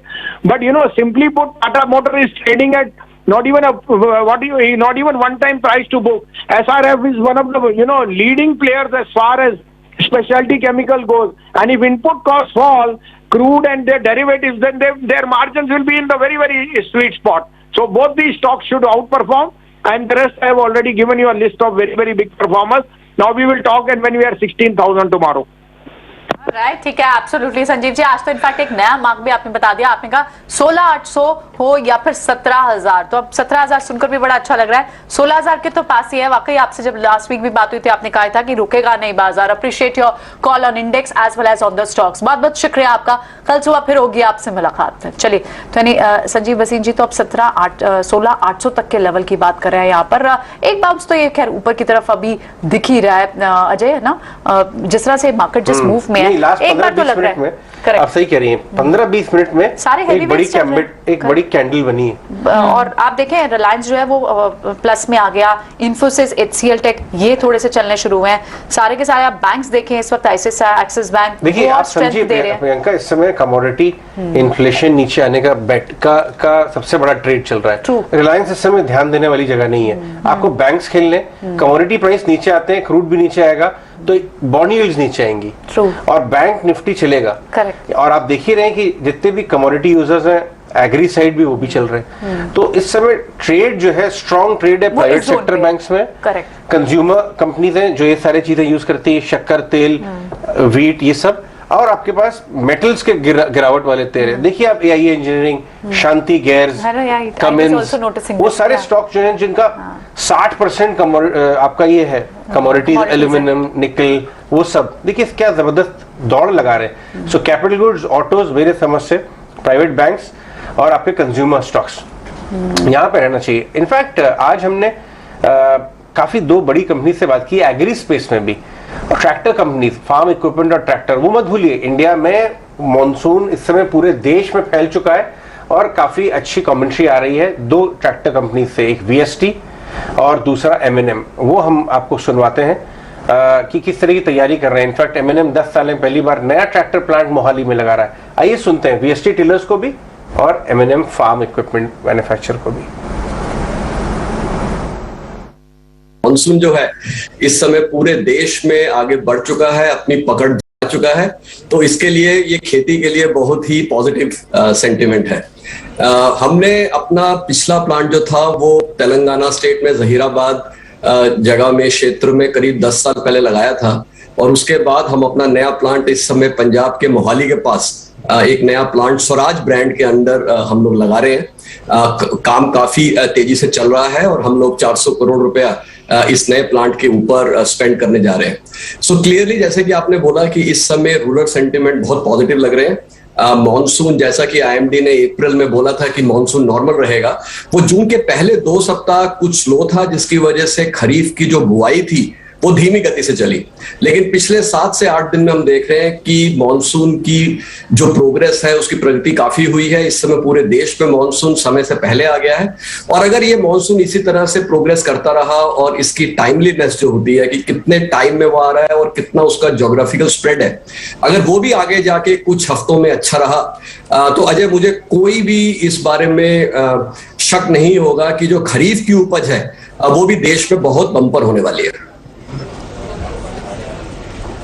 जी हाँ, आपके ब्रांड का नाम है स्वराज और हमारे चैनल का नाम है स्वदेश, एकदम मेल खाता हुआ लग रहा है। तो अच्छा लग रहा है ये जान के। एक बात अजय, हमारे 3 ब्रांड है। पहला की महिंद्रा ब्रांड है जो कि हमारा लीड ब्रांड है, उसके बाद स्वराज, वो भी बहुत ही स्ट्रॉन्ग ब्रांड है, और तीसरा ब्रांड हमारा है ट्रैक्स्टार जो कि हम बड़ौदा में बनाते हैं।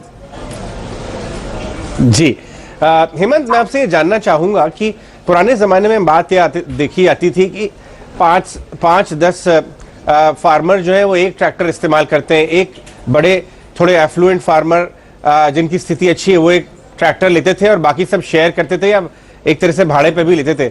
लेकिन कुछ सालों में हमने देखा ज्यादा प्रॉस्पेरिटी आ रही है रूरल इंडिया में, और अब ट्रैक्टर ओनरशिप के ट्रेंड्स बहुत इंप्रूव करते हुए नजर आ रहे हैं। इसके ऊपर थोड़ी अगर आप प्रकाश डालें और ये भी बताएं कि एग्री इकोनॉमी में ट्रैक्टर का इस्तेमाल सिर्फ फार्मिंग के लिए नहीं होता और भी बहुत सारे कामों में होता है, तो वो कैसे बढ़ा रहे हैं ट्रैक्टर ओनरशिप के ट्रेंड्स को?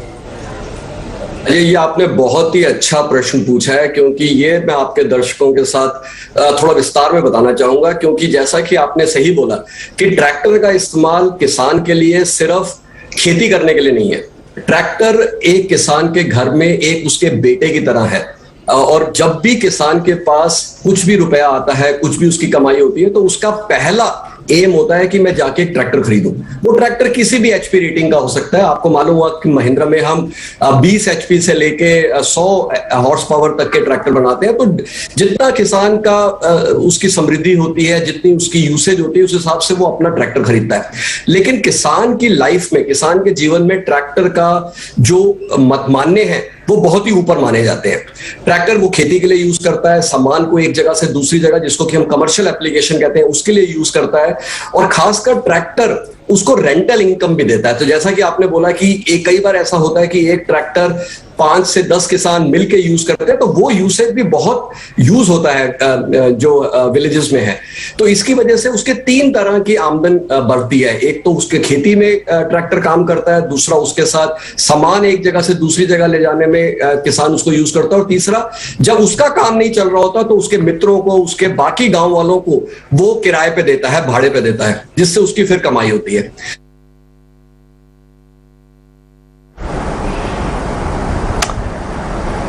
हेमंत सिक्का ने बहुत ही इंटरेस्टिंग डेटा दिए आज। श्रीकांत, आपने उनका जवाब सुना? एक उन्होंने बड़ी दिल की बात बोली कि ट्रैक्टर जो है वो एक किसान के लिए गांव में उनके बेटे जैसा होता है, क्योंकि वो आमदनी में कहीं ना कहीं भागीदार होता है, फैमिली की, किसान की फैमिली की आमदनी में। क्या प्यारा सवाल। इसी बात पे बताइए जरा, एमएनएम में जूस बाकी है कि एक तरह से एक राउंड हो चुका है? अजय जी, इनफैक्ट बहुत जूस बाकी है, और ऐसे टेक्निकल फॉर्मेशंस काफी रेयर होते हैं। जब मार्केट डाउन है और स्टॉक 52 वीक हाई भी नहीं, ऑल टाइम हाई में एंटर कर चुका है, ये क्लियरली इंडिकेट करता है कि कंपनी के अंदर कुछ ना कुछ चल रहा है। Price knows lot of things well in advance, और इसी वजह से आपने देखा कि इसके नंबर्स काफी सारे अच्छे आ रहे हैं। न्यू मॉडल्स है, वहां पे अच्छा खासा रिस्पॉन्स है। ट्रैक्टर बिजनेस में ये अच्छा कर रहे हैं। मॉनसून अच्छा फैल चुका है। और अगर टेक्निकल फॉर्मेशंस की बात करें तो जो इसके प्रीवियस हाईज थे, यानी कि 2018 के जो हाईएस्ट लेवल्स थे तकरीबन 990,000 के करीब के, उसे स्टॉक ने काफी डिसिसिवली क्रॉस किया है। तो ओवरऑल फॉर्मेशन की अगर बात करें तो हमें लगता है कि ये स्टॉक कम से कम 1250 से लेकर 1300 के लेवल्स वेरी शॉर्ट टर्म में दिखा सकता है। बट अगर मैं इसे लंबी अवधि के लिए रखता हूँ तो हमें लगता है कि ये स्टॉक कम से कम डबल भी हो सकता है। तो 2000 से लेकर 2200 के टारगेट्स टेक्निकली नजर आते हैं, बट वेरी शॉर्ट टर्म में फंडामेंटल्स प्लस टेक्निकल्स की अगर बात करें तो 1200 के लेवल्स बिल्कुल दिखा सकता है। वाला टारगेट दे दिया आपने, बिग डैडी एसयूवीज की इन्होंने अभी लॉन्च किया और आपने बिग डैडी टारगेट दे दिया, डबल सीधे यहाँ से 2200 रुपए का। क्या बात। बिल्कुल। अब इस बीच में कुछ और देख लेते हैं कि कुछ और स्टॉक्स पे क्या टारगेट इस वक्त सुदीप देख रहे हैं। सुदीप, बैंक्स की अगर यहाँ बात करें तो लास्ट हाफ एन आवर में जिस तरह की मूव आपको बिग बैंक्स दिखा रहे हैं ना, प्राइवेट स्पेस बैंक हो, चाहे वो एक्सिस बैंक हो, चाहे आईसीआईसीआई बैंक हो, और पब्लिक सेक्टर में स्टेट बैंक भी अच्छी परफॉर्मेंस दिखाई है। यहाँ से क्या लगता है कि आपको बैंक्स के ट्रेड कैरी करना चाहेंगे, और अगर कोई किसी ने एंटर करना हो तो कौन सा स्टॉक इस वक्त आप रिकमेंड करेंगे? जी बिल्कुल मानसी जी, हम ये देख रहे हैं ये जो पूरा रैली हुआ है पिछले 2-3 दिन से, और स्पेसिफिकली अगर हम आज की बात करें तो ये बैंकिंग बेस्ड रैली है, बैंकिंग और एनबीएफसी। तो आप बैंकिंग में लार्ज कैप बैंक ले लीजिए, HDFC bank, axis bank, ICICI bank, तो ये तीनों में से हमारी टॉप पिक रहेगी आईसीआईसीआई बैंक, क्योंकि ये लगातार मार्केट को आउट परफॉर्म करते आ रहा है। हमने ये देखा है पिछले काफी दिनों से, जब बैंक निफ्टी निचले स्तरों पे था तभी भी आईसीआईसीआई बैंक अपनी बढ़त बनाए हुए था और आउट परफॉर्म करे जा रहा था Nifty as well as Bank Nifty को। तो यहाँ पे 710 और 700 की जो पुट्स में राइटिंग भी हो रही है, तो इसके चलते हमें लग रहा है कि एक स्ट्रॉन्ग बेस बना रहा है आईसीआईसीआई बैंक करंट लेवल्स पे। तो यहाँ पे हमें खरीदारी ये स्टॉक में कर सकते हैं।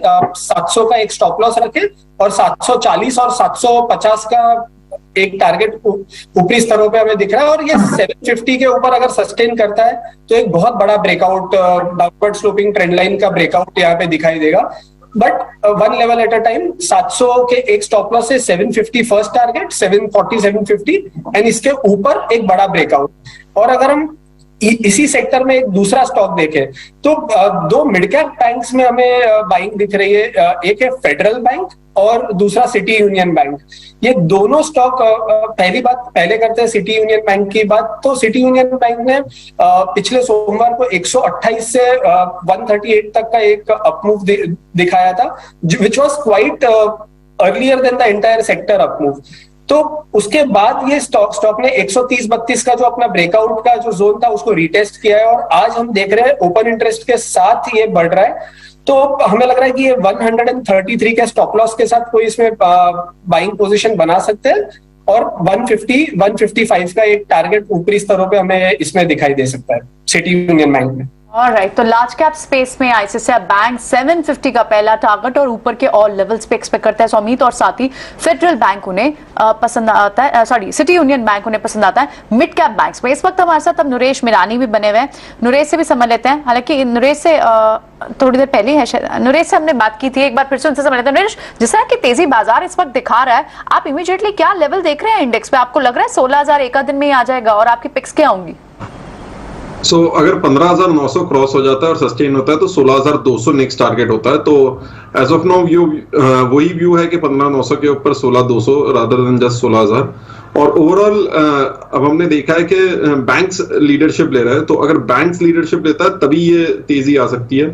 तो बैंक्स में एक्सपेक्टेशन है कि यहाँ से अच्छा मोमेंटम आ सकता है। सबसे टॉप फेवरेट रहेगा एक्सिस बैंक, जहां पे यहाँ से मिनिमम 680 to 700 का टारगेट हो सकता है। बीटीएसटी के लिए भी व्यू रहेगा पॉजिटिव, 648 स्टॉप लॉस, टारगेट 675 680। दूसरा रहेगा एफएमसीजी स्पेस जो लीडरशिप ले रहा है, वहां पे डाबर अच्छा लगता है। डाबर में एक मूव आ सकता है 540 45 तक, स्टॉप लॉस होगा 518। ठीक है, ओके, तो चलिए राय मिलती हुई नरेश, शुक्रिया आपकी स्टॉक स्पेसिफिक रिकमेंडेशंस, और बस बाजार बंद होने के कुछ मिनटों पहले ही बाजार पर आपका नजरिया भी हमें बताने के लिए। चलिए, जहां पर हम लगातार स्टॉक स्पेसिफिक बात कर रहे हैं, कुछ तमाम सेक्टर्स हैं जो कि बाजार को आज बेहतरीन तरीके से संभाल रहे हैं। ऐसे में कुछ स्टॉक्स भी हैं जैसे कि आईटीसी के शेयर में आज आपने देखा जोरदार तेजी देखने को मिली है। 3 ईयर हाई पर यह स्टॉक ट्रेड करता हुआ दिख रहा है, और कह सकते हैं कि जितने मजाक आईटीसी को लेकर बनते हुए पिछले दिनों पिछले महीनों में हमने देखे थे, सभी को उन्होंने पछाड़ा है और एक तरह से आउट परफॉर्म कर दिखाया है। इस तेजी के पीछे की वजह क्या है, ये एक बार रिसर्च बेस्ड इसके मूव समझ लेते हैं, और बताने के लिए हमारे साथ वामाक्षी जुड़ गई हैं। वामाक्षी, बताएं आईटीसी के तेजी के ट्रिगर्स क्या हैं? आईटीसी का स्टॉक आज ट्रेडिंग सेशन में काफ़ी बस करता हुआ नजर आ रहा है। इनफैक्ट अगर आईटीसी के प्राइस परफॉर्मेंस की बात करें तो आज स्टॉक 3 ईयर के हाई पर है। Company in fact highest intraday gain report कर रहा है पिछले 6 हफ्तों में, और अगर बात करें तो स्टॉक अपने पीयर्स के कंपैरिजन में काफ़ी सब्सटैंशियल डिस्काउंट पर ट्रेड करता हुआ नजर आ रहा है। अब बात करते हैं कुछ पॉजिटिव ट्रिगर्स की जिसके कारण आज स्टॉक ट्रेडिंग सेशन में बस कर रहा है। तो सिगरेट के कारोबार के लिए काफ़ी स्टेबल टैक्स एनवायरनमेंट नजर आ रहा है, और सिगरेट के कारोबार में बेटर देन एक्सपेक्टेड रिकवरी नजर आई है। अगर हम आईटीसी के सिगरेट कारोबार की बात करें तो वो यहाँ पे 80% प्रॉफिट टोटल कंट्रीब्यूशन है इस कारोबार का।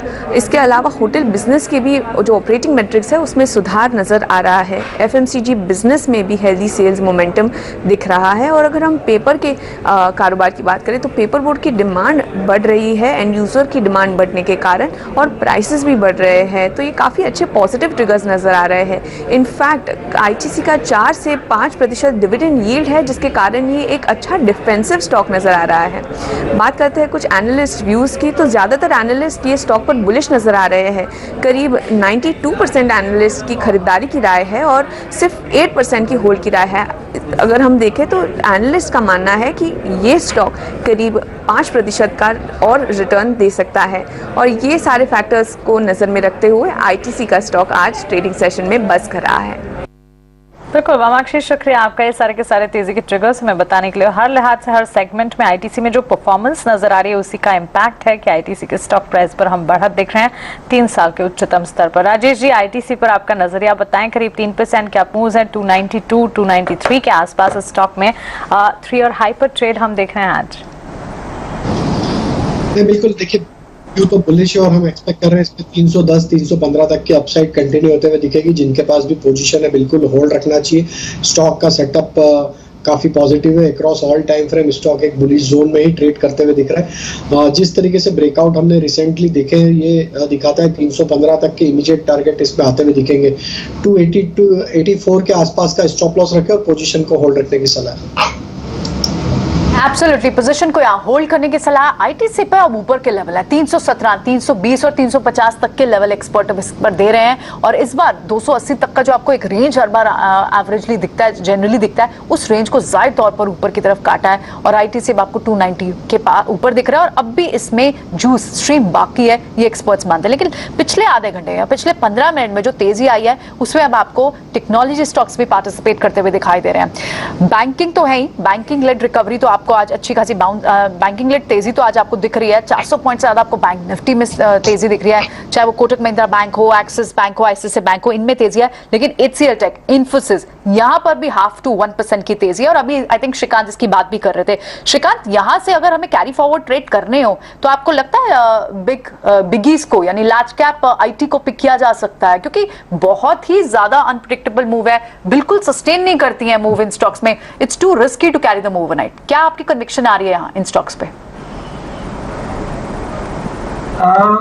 देखिए, अगर आईटी की बात करें तो यहाँ पे काफी बिग ट्रेंड बना हुआ है और काफी सिलेक्टिव स्टॉक्स चलेंगे, क्योंकि जो आने वाली जो फेड की मीटिंग है वहां पे कैसे इंटरेस्ट रेट बढ़ते हैं उसके ऊपर ये पूरे सेक्टर का एक नए से आकलन होगा। प्लस सबसे पहले जो नंबर्स, जो क्वार्टरली नंबर्स लेके आते हैं वो भी आईटी कंपनीज होती है, और इसी वजह से यहाँ पे हमने थोड़ा सा कॉशियस सॉर्ट ऑफ ट्रेंड देखा है। हमें लगता है कि अगर फोकस करना है आईटी में तो सबसे पहले इन्फोसिस के ऊपर फोकस करें, बिकॉज ये कंपनी जैसे गाइड करती है मोस्ट ऑफ द टाइम वो उसी लेवल का गाइडेंस लेके आती है। और साथ ही साथ अगर एक्सेंचर की अगर बात करें, जिसे हम डायरेक्टली कोरिलेट करते हैं विद इन्फोसिस, तो वहां पे अगर आप देखें तो उनके जो नतीजे थे वो काफी अच्छे थे, और नो डाउट की गाइडेंस में थोड़ा सा उन्होंने भी कॉशियसनेस दिखाया था। लेकिन ओवरऑल हमें लगता है कि इन्फोसिस भी इस बार अच्छे नंबर्स डिलीवर कर सकता है। Guidance it's very difficult to say कि कैसे देगा, और इसी वजह से हमें लगता है कि इस करंट लेवल से अगर लेना है तो सिर्फ इन्फोसिस को लेके चलें। नो डाउट कि टेक महिंद्रा, एचसीएल टेक ये भी टॉप पिक है, लेकिन अगर ट्रेडिंग करना है तो हमें लगता है कि safest stock is Infosys buy at current levels, target 1575, stop loss 1440। Alright, ठीक है। इन्फोसिस पर अभी कन्विक्शन बेटर है as compared to other biggies. इस बीच राजेश, यूपीएल को अगर एक बार आप देखें और उस पर राय दें, यूपीएल की एक न्यूज भी आई थी, उन्होंने ब्राजील में भी अपनी कुछ कंपनी सेटअप की है, और उसके बाद से हम देख रहे हैं स्टॉक में मूवमेंट है। शुक्रवार को भी ये थोड़ी बहुत मूवमेंट दिखा रहा था, और आज तो अभी पिछले 15 मिनट में अच्छी खासी बढ़त है, 2% की बढ़त आपको इस वक्त यूपीएल पर दिख रही है। कोई ट्रेड बनता है यहाँ? हाँ बिल्कुल प्रियंका जी, स्टॉक में एक बड़े करेक्शन के बाद स्टॉक में जिस तरीके से वापस से रिवर्सल बना है, हमें लगता है ये स्टॉक में अपसाइड का मोमेंटम 670 की तरफ बढ़ते हुए दिख सकता है, तो वो एक इम्पॉर्टेंट लेवल रहेगा। तो हमें लगता है कंटिन्यूशन में जिस तरीके से यहाँ पे मोमेंटम बना है, स्टॉक की पोजीशन को लॉन्ग साइड में होल्ड करना चाहिए। 645 का स्टॉप लॉस रखे, 670 पहला टारगेट है। अगर वो लेवल सरपास होते तो फिर यहाँ पे स्टॉक में 700 रुपए तक की भी अपसाइड आते हुए दिख सकते। तो हमें लगता है बिल्कुल यहाँ पे बुलिश व्यू ही रखना चाहिए। 645 के स्टॉप लॉस से लॉन्ग ट्रेड को कैरी किया जा सकता है। लॉन्ग ट्रेड को कैरी किया जा सकता है। इस बीच कैपिटल गुड स्पेस के कुछ स्टॉक्स, एबीबी, सीमेंट्स, यहाँ पर भी अच्छे खासा लॉन्ग बिल्टअप आपको दिखाई दे रहा है। और एक स्टॉक जो अभी रडार पे आ रहा है वो है स्कॉट्स। स्कॉट्स 4% तेज है। क्या यहाँ पर आपको लगता है ऊपर की मूव अभी बाकी है? सुमित, आप बताएं स्कॉट्स पर क्या करना चाहिए? जी मानसी जी, एस्कॉर्ट्स हम देख रहे हैं पिछले 2-3 दिन से 1420, 1440 का एक सपोर्ट जोन है, यहाँ से एक अच्छा रिबाउंड दर्शा रहा है। तो हमें लग रहा है कि यहाँ पे 1480 के स्टॉप लॉस से यहाँ पे खरीदारी कर सकते हैं।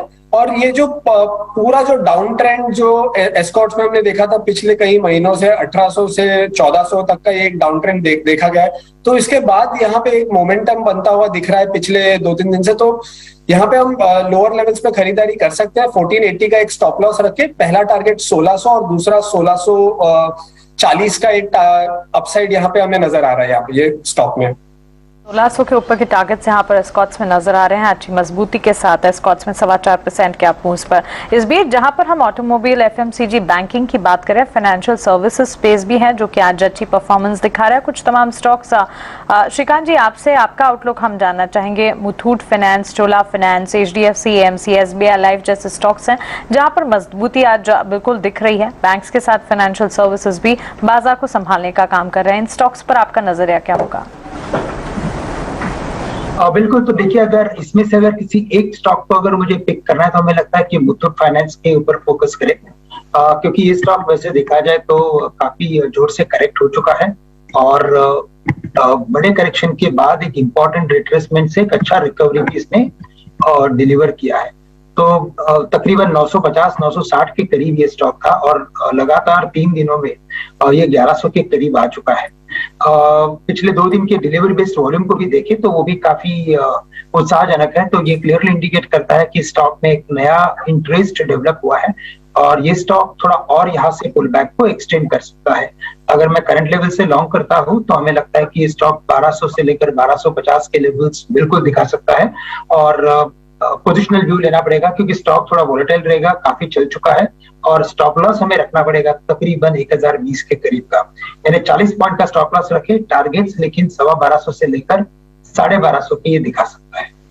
यहाँ पर मजबूती इंटैक्ट रहने की पूरी संभावना। राजेश जी, टेलीकॉम स्पेस पर अपनी राय दीजिए। भारतीय एयरटेल का stock price towards day high ये पहुंचता हुआ 682-83 के लेवल्स पर हम देख रहे हैं। अच्छी मजबूती आज के सत्र में स्टॉक देख रहा है, यहाँ आपकी राय क्या होगी?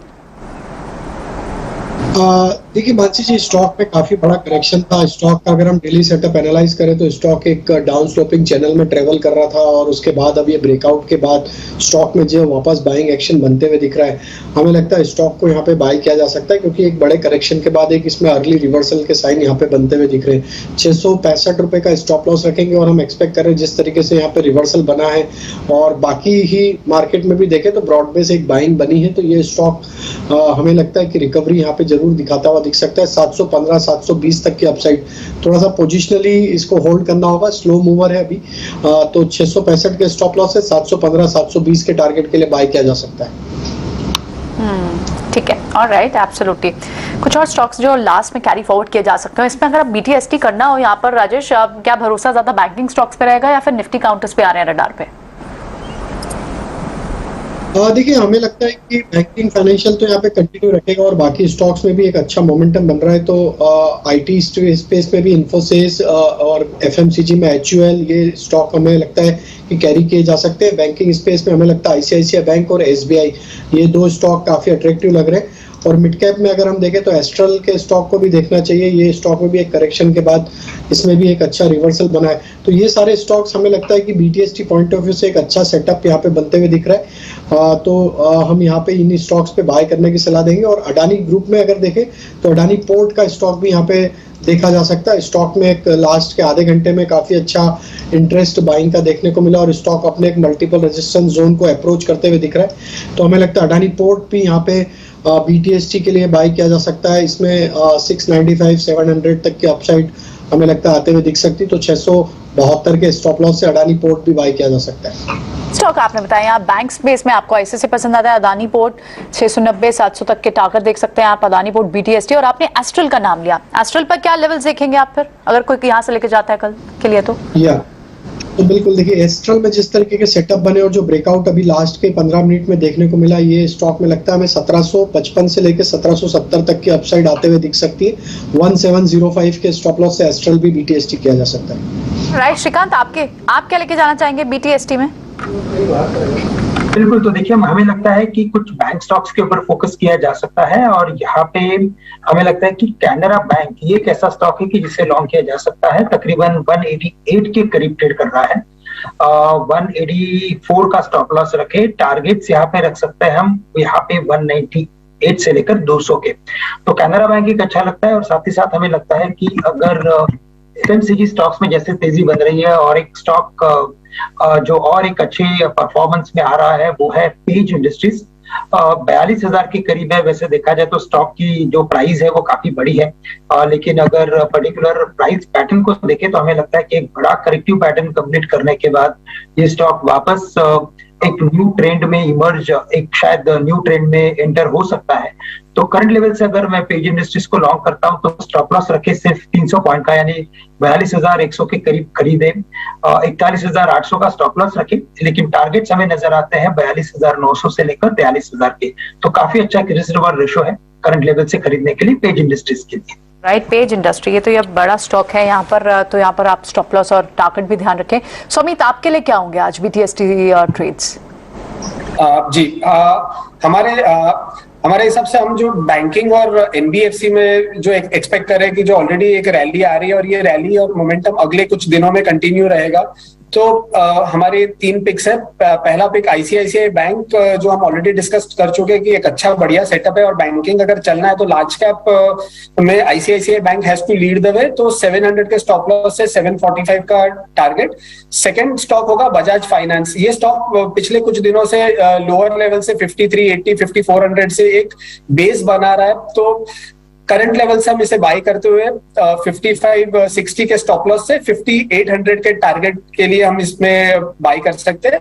और तीसरा स्टॉक होगा कैपिटल गुड्स सेक्टर का एबीबी, जो हम देख रहे हैं कि पिछले 1 महीने का कंसोलिडेशन ब्रेकआउट के बाद आज वॉल्यूम के साथ सस्टेन कर रहा है ऊपरी स्तरों पे।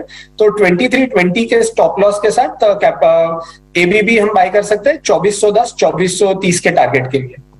ठीक है। और बिल्कुल बजाज फाइनेंस तो यहाँ पर भी लार्ज कैप्स पे भरोसा ज्यादा दिख रहा है एक्सपर्ट्स को। आप देखें तो मैक्सिमम जो कॉल्स आई हैं, कन्विक्शन आई है, वो आई है लार्ज कैप स्टॉक्स में, जिसमें से बैंक स्टॉक्स में आईसीआईसीआई बैंक, फाइनेंस काउंटर में बजाज फाइनेंस जैसे काउंटर, कुछ मिड कैप स्पेस में से आपको एस्ट्रल, फिर से एक और लार्ज कैप अदानी पोर्ट्स, ये सारे स्टॉक्स हैं जो इस वक्त एक्सपर्ट्स के रडार पे आ रहे हैं। लेकिन यहाँ पर एफएमसीजी पैक को क्या कैरी फॉरवर्ड करने की सलाह नहीं होगी? एचयूएल पे तो खैर आपने बहुत अच्छी कॉल दी राजेश, लेकिन यहाँ कैरी फॉरवर्ड करने की सलाह होगी या फिर प्रॉफिट बुक करके जाने की सलाह होगी एचयूएल, ब्रिटानिया, ये स्टॉक्स पर? नहीं, कैरी फॉरवर्ड ही करना चाहिए, क्योंकि ये पूरा सेक्टर में ही एक अच्छा बाइंग इंटरेस्ट बन रहा है। स्टॉक स्पेसिफिकली पूरा सेक्टर स्पेसिफिक बाइंग है, हमें लगता है यहाँ पे कंटिन्यूटी रहेगी। तो एचयूएल, नेस्ले हमें लगता है कि यहाँ पे लिए जा सकते हैं और कैरी किए जा सकते हैं। इवन आईटीसी को भी यहाँ से कैरी करना चाहिए। तो पूरा सेक्टर ही हमें लगता है कि यहाँ से अभी कंटिन्यूटी रखेगा अप ट्रेंड की। तो एफएमसीजी पैक में कैरी करने की ही सलाह है। राइट, ठीक है, एब्सोल्युटली। एफएमसीजी कैरी करने की सलाह, आईसीआईसीआई बैंक स्टॉक्स कैरी करने की सलाह, मिड कैप में ब्रेथ अच्छी दिख रही है। सो ओवरऑल बाजार में बुलिश सिग्नल काफी दिख रहे हैं। 16,000 तक की रैली लगता है बाजार जल्दी पूरी करेगा और led by banking and finance ज्यादा दिख रहा है। आज की दिन भर की मूवमेंट क्या रही? कौन से स्टॉक्स और सेक्टर्स ने कैसे परफॉर्म किया? कहां आपको वॉल्यूम लेड ग्रोथ ज्यादा दिखाई दी, वॉल्यूम लेड मूवमेंट ज्यादा दिखाई दी? ये सारा कुछ डेटा कंपाइल किया है मानसी ने दिन भर का। आइए क्लोजिंग के लिए मानसी के पास चलते हैं। मानसी, बिल्कुल एक बेहद ही मजबूत सेशन कह सकते हैं। हफ्ते की शुरुआत बेहद अच्छी होती हुई नजर आई। आज फार्मास्यूटिकल, एफएमसीजी और साथ ही बैंकिंग स्पेस ने लगातार बाजार को संभालने का काम किया और टॉप परफॉर्मिंग कह सकते हैं एफएमसीजी प्ले, साथ ही बैंकिंग, क्योंकि लगातार जो अब रिजल्ट के Q1 अपडेट्स एक कर आना शुरू हो गए हैं बिफोर द रिजल्ट सीजन, वो भी काफी मजबूत नजर आ रहे हैं। आईटीसी को नहीं भूलना चाहिए, क्योंकि आज क्लियर हाई पर आईटीसी का स्टॉक ट्रेड करता हुआ दिखा और तमाम सेगमेंट्स में कंपनी के जो अच्छी मजबूती, अच्छे परफॉर्मेंस है, उसका एक इम्पैक्ट रहा, जो कि आईटीसी के काउंटर में हमने देखा। इसके अलावा ICICI bank, HUL, axis bank, भारतीय एयरटेल जैसे स्टॉक्स थे जो कि बाजार को संभालने का काम कर रहे थे। वहीं बिकवाली का दबाव TCS, JSW steel, Tata steel, ONGC, MNM जैसे काउंटर्स में नजर आए, जहां पर लाल निशान के साथ बिकवाली हावी होती हुई दिखी। मिड कैप में गेनिंग मोमेंटम स्टॉक स्पेसिफिक दिखा। इनफैक्ट मिड कैप की अगर बात करें, एक समय आज के सेशन में ऐसा भी था जब मिड कैप निफ्टी और बैंक निफ्टी को भी आउट परफॉर्म कर रहा था। हमने देखा IDFC first, Gujarat gas, Trent, astral, ABB जैसे स्टॉक्स अच्छी मजबूती दिखा रहे थे। वहीं oil India, EU small finance bank, persistent, India mart जैसे स्टॉक्स में लाल निशान के साथ बिकवाली हावी होती हुई दिखी। एफएमसीजी, फाइनेंशियल सर्विसेज, निजी बैंक क्षेत्र में अच्छी मजबूती दिखी। डिफेंस प्ले को भी ना भूले, पेपर स्टॉक्स में भी एक बजिंग ट्रेंड था और वहीं फर्टिलाइजर स्पेस भी अच्छी मजबूती के साथ ही आज ट्रेड करता हुआ दिखा। ऑफ कोर्स एनएफएल के जो रिकॉर्ड सेल्स के नंबर्स आते हुए दिखे, उसने भी काफी हद तक कंट्रीब्यूट किया। उसके ठीक बाद फर्टिलाइजर, क्योंकि मानसून का भी एक बड़ा बेनिफिशियरी है, लगातार यहाँ पर फोकस देखने को मिल रहा है। चलिए फाइनल क्लोजिंग फिगर आपकी टीवी स्क्रीन पर है। सेंसेक्स 53,226 के लेवल्स पर हम देख रहे हैं कंफर्टेबली। यहाँ पर निफ्टी भी 15,827 के लेवल्स पर ट्रेड क्लोज करता हुआ, बैंक निफ्टी में 33,960 के आसपास हरे निशान के साथ कामकाज क्लोज होता हुआ। तो क्लियरली एक अच्छा सेशन, हफ्ते की अच्छी शुरुआत। हमारे तमाम टेक्निकल एक्सपर्ट्स का शुक्रिया हमारे साथ जुड़ने के लिए और ट्रेडिंग कॉल्स और साथ ही बाजार पर अपना नजरिया बताने के लिए। चलिए फिलहाल क्लोजिंग कॉल्स को यहीं समेट रहे हैं, लेकिन खबरों का सिलसिला लगातार जारी है। आप बने रहें 18 स्वदेश के साथ। नमस्कार।